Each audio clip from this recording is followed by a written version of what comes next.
we're back here with another episode of the People of the Peninsula. And I got Phil and I got Sarah and Hallstedt, right? I'm saying it right. And Yep. we're here to talk about some of your delicious cherry vinegar and just kind of the story, behind these two. So if you guys could just introduce yourself, and I'd appreciate that. I'm Sarah. I'm Phil, also known as husband of Sarah. I grew up around Grand Rapids, Sarah in Detroit area, and met at Michigan. And then basically our travels and careers took us to Indianapolis, away from Michigan. And we raised our children down there for 23 years, but we missed Michigan. We missed the four seasons. We missed the color we see here. And we really missed the people. And so in 2006, when our children were in middle school, basically, we made a decision that we were going to get back up here for the next stage of our life, whatever that next was going to be. And so we bought 53 acres here on Matson Road, and this was 3,000 acres, 3,000 trees, diseased, really, really old tart orchard. And we started removing it all. There was no infrastructure here.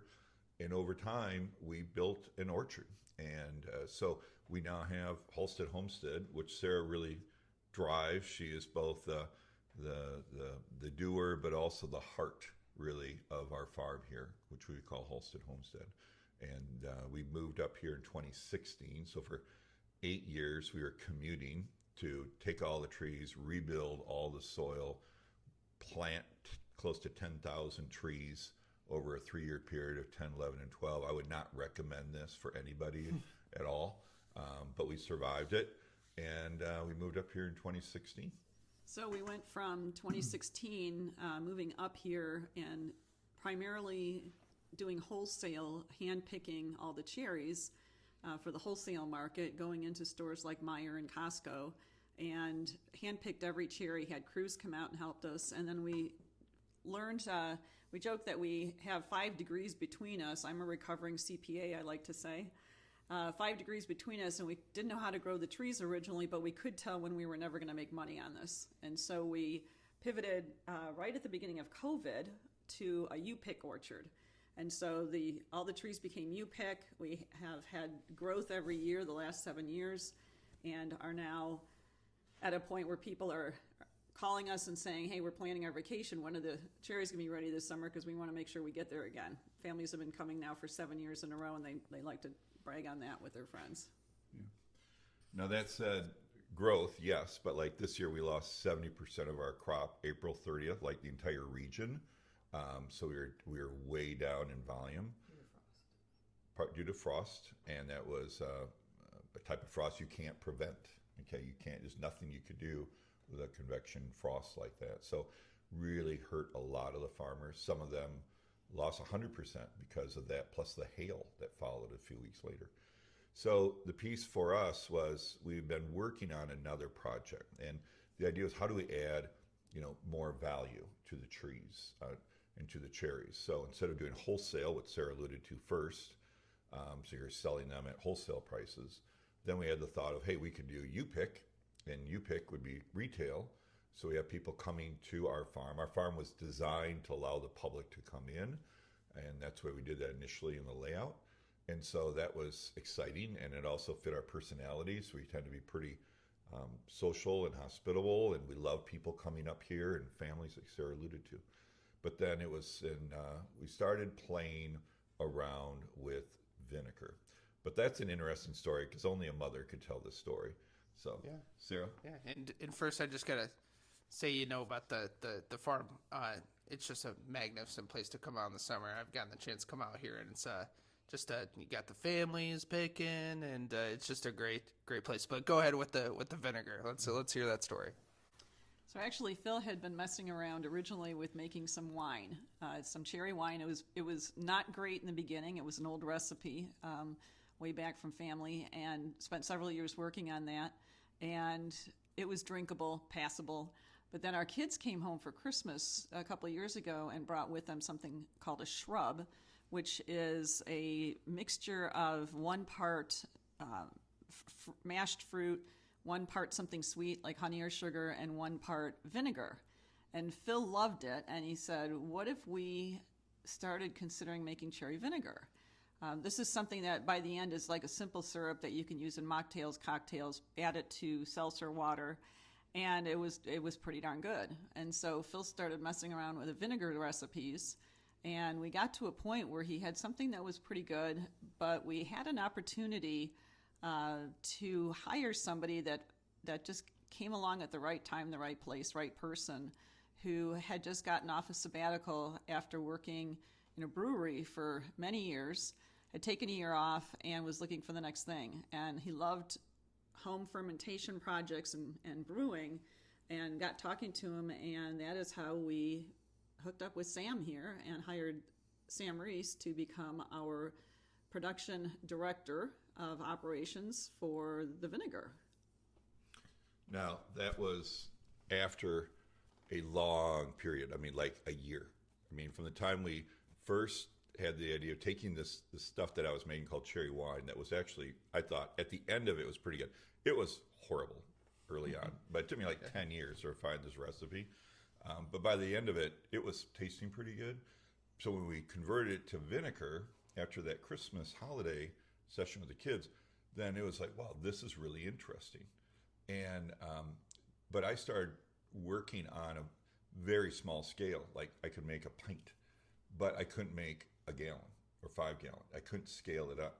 And so there was hired a consultant who also is another business owner here in town, Courtney, and she is the CEO and founder of Cultured Kombucha. So Courtney Lorenz was instrumental for us to kind of scale up to make something, okay? And we had enough that we had like 5-gallon batches of it, and we were kind of giving it to friends and asking people what they thought. And that was 2023. And then we are slowly getting, to trial and gain a label put together. We could test it and gain people. And we had a big event here. The New York Times came. And that was an opportunity for us to say, well, we have a following and we have this product. What are we going to do? And so we went to the Benzie. There's a small incubator kitchen there. And we started there. So in that fall of 23, we started actually making vinegar, and at scale, I mean 5-gallon buckets. And then we met Sam, like Sarah just mentioned, in the spring of 2024. And that was an opportunity when, okay, now we need to really scale this up. And Sam was instrumental. We rented out a small pilot scale building down in Omina. And I'd say these names because this effort is, the only reason it exists is because of the community around us. I mean, so many people with their expertise came in at the right time. Their facility came in at the right time and helped this product come forward. We looked around for a closer kitchen that we could be licensed, and it was in Omina. It was at the Cherry Basket, if people know about that wedding venue there. And so they were instrumental in helping us. Now we scaled to, with Sam's help, 80 5-gallon buckets. And so we were producing enough, about 600 bottles total 600 bottles, that we could have a lunch. And we had a lunch where we had a James Beard level chef. It's like the highest level chef in the United States, 3-time winner, Jimmy Schmidt. He was introduced to us again through another contact of Willowbrook over here in Northport, a couple very, very familiar with cooks and the cooking scene. Jimmy Schmidt came up and prepared a luncheon which was everything cherry based, cherry vinegar based. The appetizers, the drinks, the beverages, the meals, the sliders, the dessert, the gastrique on Moore's Ice Cream, of course, another great business local. And so we had tremendous feedback. And then we said, okay, we're going to invest everything we have, and we are going to go in and create a production facility on this farm that we could actually be permanent and that could scale for really commercial use. So that's how we got through to 2024. Then we went immediately into construction. We got licensed at the very end of January here on our farm here. And so now we make the wine in a much larger quantity. So it's about 1,100 gallon batch. and then we convert that after doing it's called the skin on. It's a whole fruit fermentation minus the pit. So we take cherries. It's majority tart, but also sweet. We take yeast and we make up this wine that turns out actually to be pretty good. We cannot sell it. We don't have a winery license. But then we convert it using bacteria in a specific strain that we've curated over all these 3 years to produce the vinegar. And that's way more difficult than making the wine. Mm-hmm. The vinegar is much more temperamental. It takes a lot longer. It's more difficult. And again, Sam Reese has been with us, guiding us, leading us through this from a production standpoint. And then we did the lunch again this summer, and we were I think we made 700 bottles in July. That was a big step. We went from 600 the whole previous year to 700 in July. And now finally, just this last few weeks, we've been able to produce where we can actually go to a commercial enough scale to fund probably 100 to 400 individual retailers. And that's now where we are. We are rolling out online, and we can make it out available through our website. You can purchase it. Not Amazon yet, but right now it's our website, which is redtruckorchards.com. And then we're just beginning to roll out to some local businesses locally here, as well as in Detroit. Yeah, go ahead. Yeah. And then, well, I wanted to ask, I mean, obviously you guys went through a ton of steps there over multiple years. What was was it the single biggest hurdle? Was it getting that recipe down, or was it, just getting the capacity to do this? Like, I mean, what was the biggest challenge for you guys? I would say there's two. The first one was when we finished the luncheon the first year, and I turned to Sarah and said, this is going to take everything we have if we truly want to do this. And it was my hurdle of asking. You said yes, really fast. But it was my hurdle to ask, are you willing to do this? We were also talking about, do we want to keep the farm?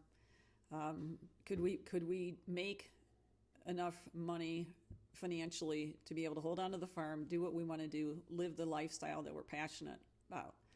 And I don't see us ever moving from this property. And so I said, yeah, we've got to try. We've got to try to make the vinegar. We've got to try to make that work. And yes, I want to keep open for the authentic you-pick cherry experience. We now also have you-pick raspberries, thornless raspberries. We've diversified a bit there, as well as you-pick flowers. And just want to keep that going, that rolling. I think the second barrier would be taking the mother and growing it consistently, because the mother is in every bottle, and the mother is the thing that is good for your gut. And it's very difficult to grow a small amount of good mother into a large enough amount that you can exponentially grow your production to where you can handle orders from stores and that kind of thing, to have that large of a production run. Can you explain the term mother? That you're using the term? Yeah, so mother is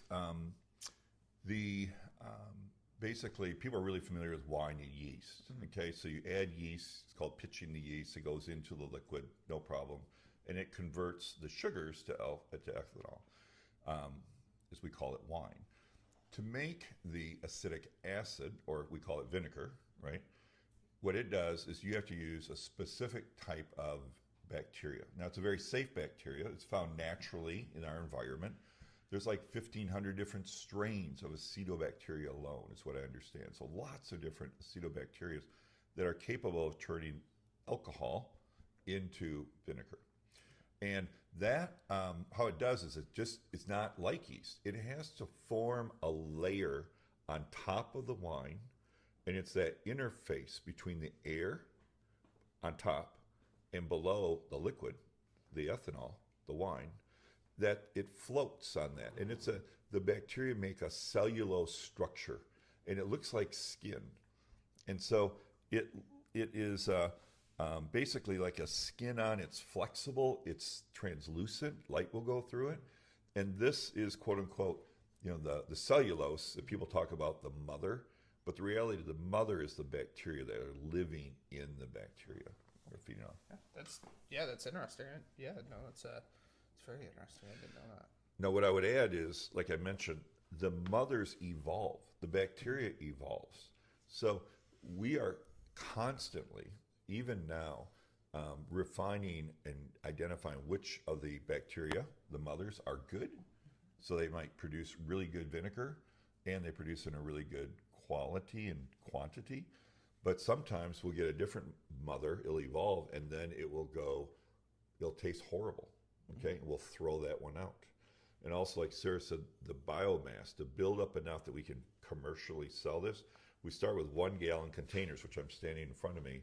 It takes weeks, months sometimes to grow enough that we can then use this amount to put it in a 5-gallon bucket. And then we have to grow that up. And from there, we had to grow it to a 25-gallon bucket, to a 125-gallon barrel, and then to a 350-gallon tank. So all that takes time. And along the time, some of them just don't work well. You have to pitch those out.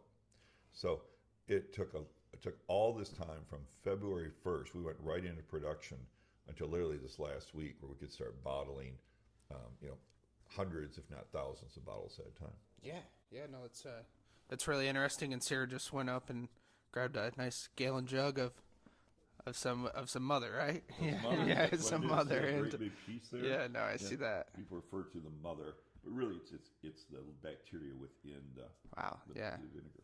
That's interesting. And I just kind of go back to when he asked. I mean, when he asked you, you guys kind of agreed to go on this venture. I mean, what was kind of going through your head? No doubt.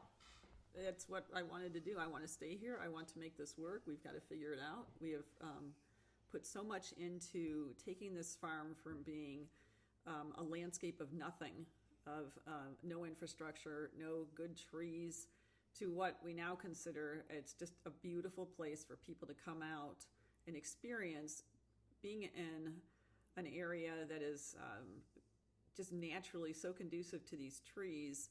It's a rolling topography. We've got all kinds of area that people can go and walk through, and it's just great to hear laughter in the trees as families are picking in the summer. Yeah, no, that's interesting.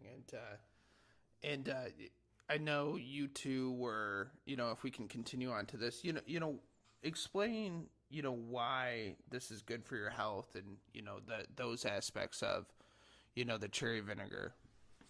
Well, I'll start and let Phil take it over from there, but tart cherries especially are known as a superfruit. They're packed with a lot of wonderful things that are good for your body, including antioxidants, especially compared to apple cider vinegar. We did some testing at Michigan State University that showed that the antioxidants are significantly higher than those in apple cider vinegar. People preferred the taste 4-1 over apple cider vinegar.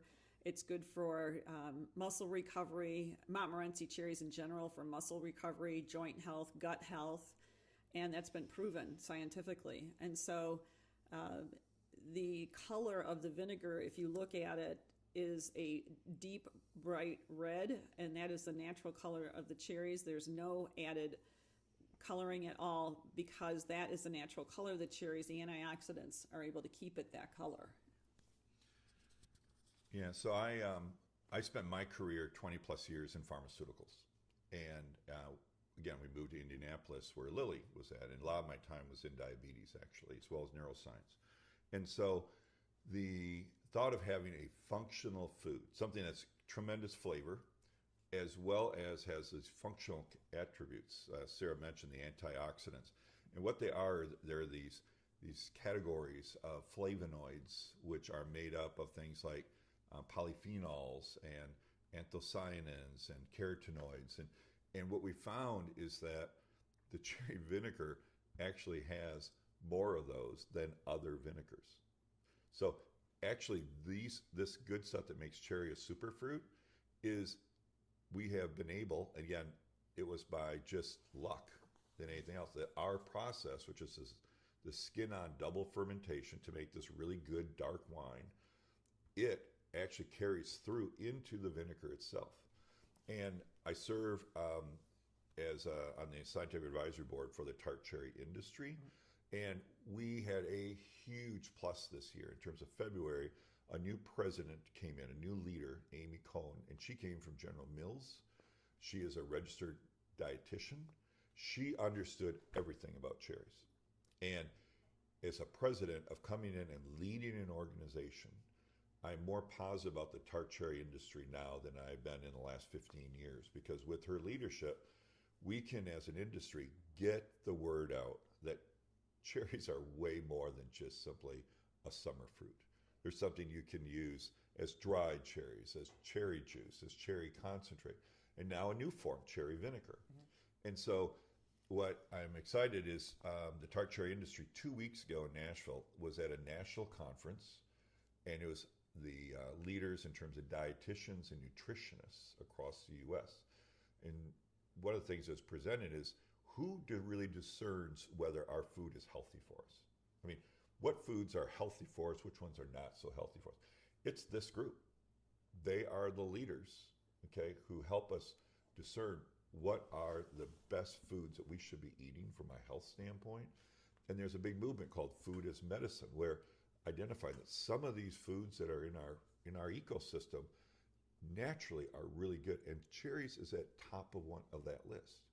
And so the piece where I'm excited about is, yes, I'm passionate about cherries. We both are.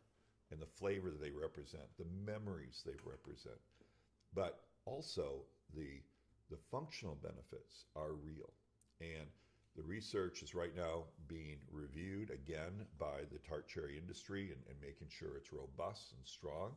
And I know that I have heard that, for example, muscle recovery, someone who's doing vigorous muscle recovery, that tart cherries help them, their muscles recover. We are also looking at joint health, sleep support, etc., as an industry. But it is so positive. But the question to us is, boy, we're going from a farm that we want to save our farm. We want to save other farms. And when Sarah came to me and said, I want to stay on the farm, again, the farm had really never been in the black. Even with the U-pick, it had never been in the black. And so we weren't, that's not a sustainable model. So we got to find a product that can help us and hopefully help other farmers as well. And that's what we came up with this product and branded as Red Truck Orchards intentionally, because again, as we grow, we want to bring others and pay them a sustainable price for their cherries. Yeah. And that's do you have anything to add to that there? And that's just kind of interesting. And I know, I would just kind of want to get your thoughts on, I know you kind of went into the cherry industry a little bit. I know it's not an easy thing to do, getting out there in the fields and doing your thing and making it into a product. But, what's your kind of hope, this can, what this can do for not only you, but, for the other teams? And what do you hope for the cherry industry in the future here? Because I know, there's a lot of odds stacked against, you farmers, if that makes any sense. Absolutely.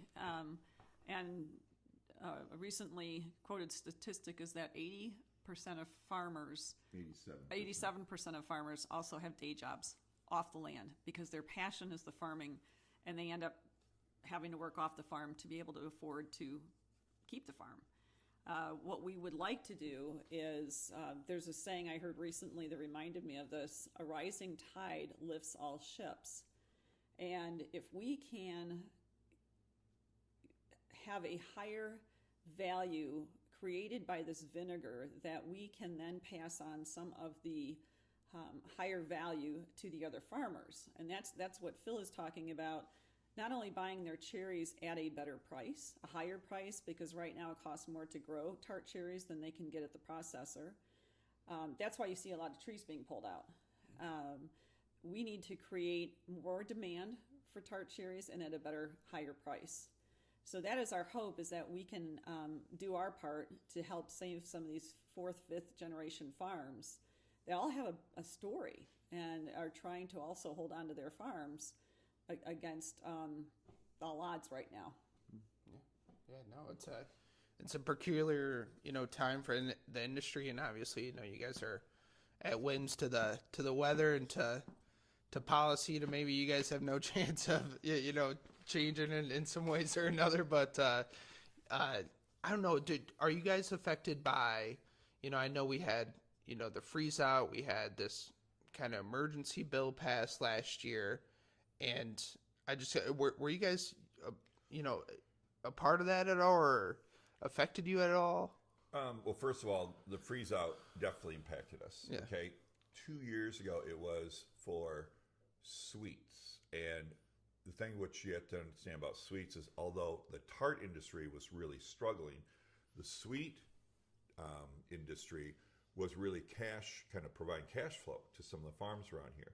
And a couple of years ago, when they lost the sweets as well as the tarts, they weren't getting paid, enough for them to sustain. They were devastated. And so luckily we were far enough north. Again, the uniqueness of the microclimates here in the Leelanau area, we were far enough north that year that we actually had our best year. We somehow were able to avoid what happened to a lot of the sweets, just literally 10 miles south of here and then further down the state. So we were lucky there, very fortunate. But it still impacts and ripples across the whole industry, because when you're a big retail chain, right? These big chains, and all of a sudden they don't have access to fruit, then the issue is they go looking for elsewhere to fulfill those contracts, non-U.S. fruit, and that hurts all of us. Okay, so the importance of being able to have a constant supply, and then also get the public to really recognize the power of cherries, and coming together and creating new form factors, whether it's vinegar or something else. I mean, vinegar is not going to save the tart cherry industry. I'm hoping maybe it plays a role, okay? Because if people, maybe they have never tried cherries before cooking, and maybe they tried cherry vinegar. Okay, well, if they try cherry vinegar, maybe they'll try dried cherries. Maybe they'll try, oh, that's really interesting. What about cherry juice, right? So maybe we have a role to play, but I wouldn't be sitting here saying we are so small right now. We're at the very beginning of our journey, and we have lots of hurdles ahead of us. But I think the biggest thing we have is hope. Okay, what I would love to do personally, what I hope for is that we generate hope for other small farmers, that maybe they might be able to see this and what we're trying to do, and maybe they can replicate it with their own value add product. We've been at a farm down in Vermont, and they were making hard salami to die for. It was so good, but they had come up with a unique way to make it different than everyone else. Instead of just growing big and big and big, they went to their farmers and their fellow neighbors and said, hey, we can buy your pork at a higher price if you grow them this way to make this hard salami. And so this kind of a model of really super local and adding value, it's not unique. It's just basically something which we're trying to bring to this area, okay, around Leelanau, because the hurdles are so high for these small farms to exist. And maybe we can, we're open. We'd love to talk to other farmers if they're interested, or even aspiring farmers. But we've got to create a business model so that farming just doesn't survive, but actually can thrive. Because if it can thrive, then that helps all of us, right? It gives us better food locally. It gives us ability to walk and hopefully see these tremendous views that these farms exist. To have full-time employees. These are not people coming in and then leaving. I mean, they're building lives here. Their children are in the school systems. They're interacting with local businesses and buying newspapers, right? Farming can be, to me, a backbone of a community and kind of set the culture the way it has up here for generations. We just want to be, play a part in that. Yeah, no, that's it. Anything to add to that, Sarah? Yeah, no, and that's neat. And how many kids do you have? We have 3 kids. 3 kids? Adult kids in their late 20s, early 30s. And they grew up helping us form the landscape out here, literally. When we pulled out all the trees, for instance, the kids were probably 8, 10, and 12. And we had days, we called them rock and roll vacations. We'd come stay with Phil's parents a couple miles away from here. And in the mornings, we would pick up rocks in the field. We would make passes with a cultivator and tillers, and the rocks just keep appearing. So we'd be going up and down the hills with our trailer hooked to a tractor, and at least 2 or 3 people were picking up rocks and heaving them into the back of the trailer. So that was the rock part of the day, the mornings, and then the afternoon we'd go play and do something like sailing to have some fun on our vacations. But our kids have been integral, and they love coming back, and one, in fact, is part-time employed by us to help with some of our getting online with the ability to order through e-commerce, getting recipes online, that kind of thing. And well, you're speaking of recipes. What's some of your favorite recipes to use with the vinegar here? Well, we've found that adding vinegar in particular to soups really elevates the flavor of the soup. Last weekend we had a bunch of friends over, and we had 3 different kinds of soup we made. One is a butternut squash that we call the boosted butternut squash soup. One is a split pea that is we call it the pit-free split pea soup. And the other is beef stew. It's absolutely amazing. It brings out a very robust taste to the beef in the beef stew. So that's been really good. What else do you want to add, Phil? Well, I think the number one use of vinegar, I think, in the United States is around salad dressings, and so it's just a natural substitute for like a white wine or red wine or apple cider vinegar, any of those types of vinegars. It's a different taste. It's smoother. It's bright but not harsh, if you will. And what the chefs are telling us, it has this lingering cherry finish.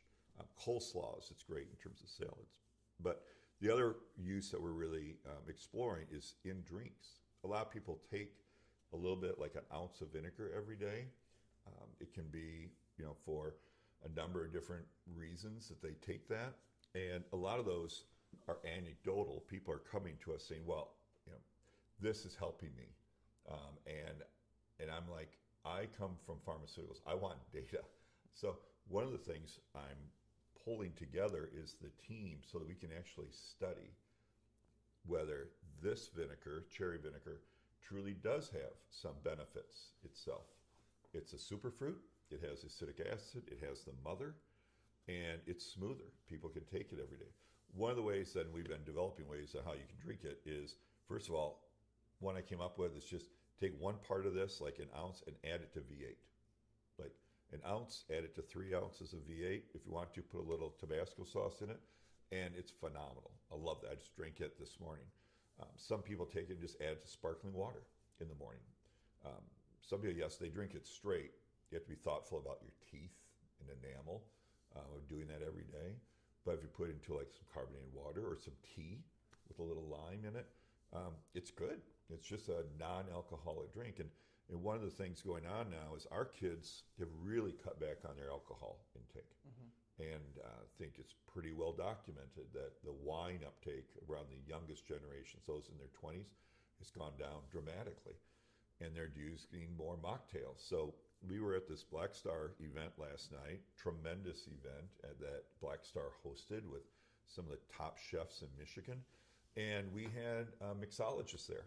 And she was making a cherry vinaigrade, she called it. And it was phenomenal.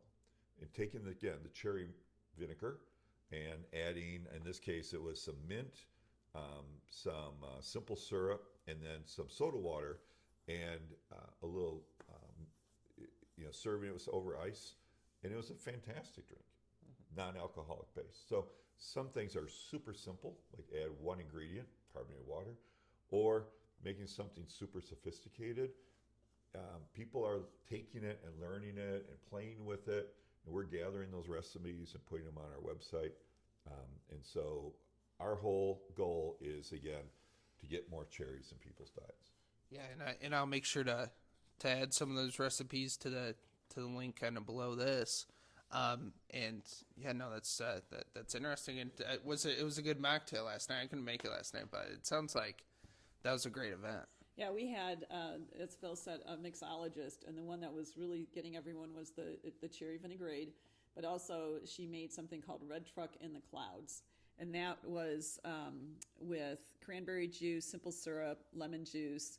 She had an egg white that was frothed and very vigorously shaken, and a little bit of ginger beer, and that was also very good. And so people were quite fascinated by the different ways that you can make a good mocktail, even in a high-end, classy event like last night. And we were one of several booths who were providing food and drink before the meal, and it was just a really good event for us.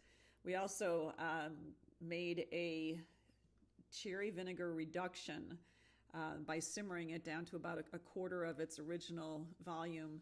Put that with a little olive oil, salt and pepper, and Parmesan cheese. And I had made some homemade sourdough bread, and they were able to dip their sourdough bread into these little servings of the mix, and it was also very well received. Quick plug for my wife. Sarah's been doing the sourdough workshops, and it's done like 500 people have gone through here. Wow. It's an important part of the economic value of this farm. And they come in, many of them have no idea, have never made bread before. Some of them have been making sourdough bread, but have just gotten frustrated with it because it's so confusing and time consuming. And she has a technique. She has, again, the starter is a mother, right? It's a yeast bacteria mother that sourdough bread it comes from. And much like kind of similar to the vinegar in many ways. And she just does a great job. I'm so proud of her, of watching her educate these people and show them. Again, it's on our website. It's on the farm's website because it's part of the farm, which is hhcherries.net. People can sign up there. But, I mean, she just rocks it, and people can have so much fun. Yeah. And if you could just kind of explain those workshops to us, what's kind of the premise behind those, and just explain a little bit more about that. Sure. So we've got room for up to 9. It's in our kitchen. My husband built a huge square wooden table for us to be able to work at. And they come in and they know what equipment they need to bring or what tools they need to bring. We have 2 parts of the workshop. I give them a fresh, robust starter, and they learn to feed that starter. And then that's the first part, and they learn what to do with that and how to use it in making other recipes. And then secondly, we actually make a loaf of bread, and they learn how to bake that the next day after it's sat overnight, and often have 9 people who leave as good friends by the time they leave here, because it's about a 2.5 hour workshop, and it's just a lot of fun. They also get to try, I make 4 different flavors of the bread, and during the class we bake a plain loaf. We do things like jalapeno cheddar, garlic parmesan, dried cranberry and walnut mixtures, and it's just it's a good time. Yeah, no, that's neat. And wow, over 500 people. We're actually sitting at this beautiful wooden table. And what kind of wood is this? Just something you found, or plywood birch. Just some plywood birch? Super simple. It's I great. want to have it be temporary so I can take it down, put it away, but she won't let me. Yeah. Does she need to get in here? Yeah, I was gonna let her in. Yeah. So No worries. the plywood table is just birch plywood, and it really covers up a stand we have there. But she won't let me take it down because she's enjoying it, and also the extra space in our home. But no, it's been a lot of fun. Who's this? Is this your Erica is our favorite oldest daughter. Oldest daughter? So we gotta use this. I'm just kind of doing like a little about this far away from me. little fun conversation with your parents about the cherry vinegar. I mean, in your opinion, what's your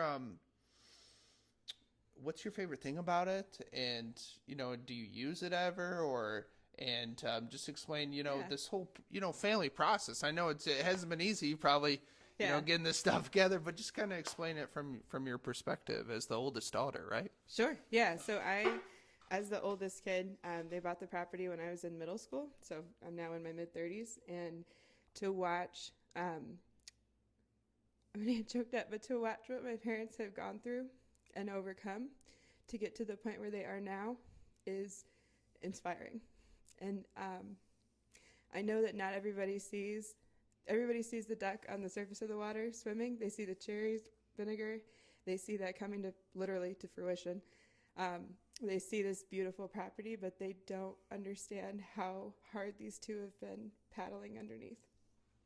And the obstacles and the hurdles and the challenges that they've had to deal with or pivot or get creative and resourceful. And the biggest thing that stands out to me is that they had a really big dream 20 years ago, and to see it actually come to be is, I'm so proud.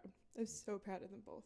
So as a kid watching what they were doing and picking up rocks in the orchard, I remember being just like, I didn't get it. And now as an adult, looking back, I appreciate the path that they've come on and where they've come to. So for me, the cherry vinegar is the culmination of Phil's, my dad's persistence and big dream thinking, and my mom's strategic, tactical brain that's detail-oriented and is willing to chase down one bottle and make sure to understand where it went and who paid for it and how. But that combination and watching their teamwork as a married couple, and they still can stay in the same room together and love each other, is what stands out to me about the vinegar. It's also really good on salads. No, well, thank you so much, Erica. That's amazing. I know it hasn't been an easy journey for you guys, and just kind of, ask you kind of this last thing here. I mean, what is these next? How do you you got this big October here? How are you pushing through through the winter time and the winter season, and just kind of fill us in with the game plan of, from a small business, how do you approach that? Yeah, I think the game plan going forward is now we have a great product. We have a great team. And without the team, nothing happens. Okay, so we have a great team. We're actually adding some additional people to that team. We now have got a manufacturing base that we can now produce enough to get out to 200 to 400 stores, retail stores across Michigan, and maybe even down into Chicago potentially. We have a product that's now online, and Eric has led a lot of that effort. Not been easy. I mean, just the issue of how do you ship liquid in glass, okay? Because we want to keep it in glass because that is the most stable, highest integrity, also the most reusable. So it can be reused and recycled. And so to be able to take those hurdles we've accomplished. Now it's around distribution. It's about purchase and getting the word out, talking to people, talking to dietitians regarding the product and where they might have it fit in their recommendations, talking to chefs and really kind of inspiring people at their home. And we got holidays coming up. We got Thanksgiving, which is great. We've got opportunities for mocktails, in the holidays instead of being so alcohol focused, or offering an alternative. We've got January where people have new resolutions, right, coming up. So to be able to help understand where this product fits in people's lives, and hopefully, develop a following who really, really love the vinegar and the cause that we are aiming for.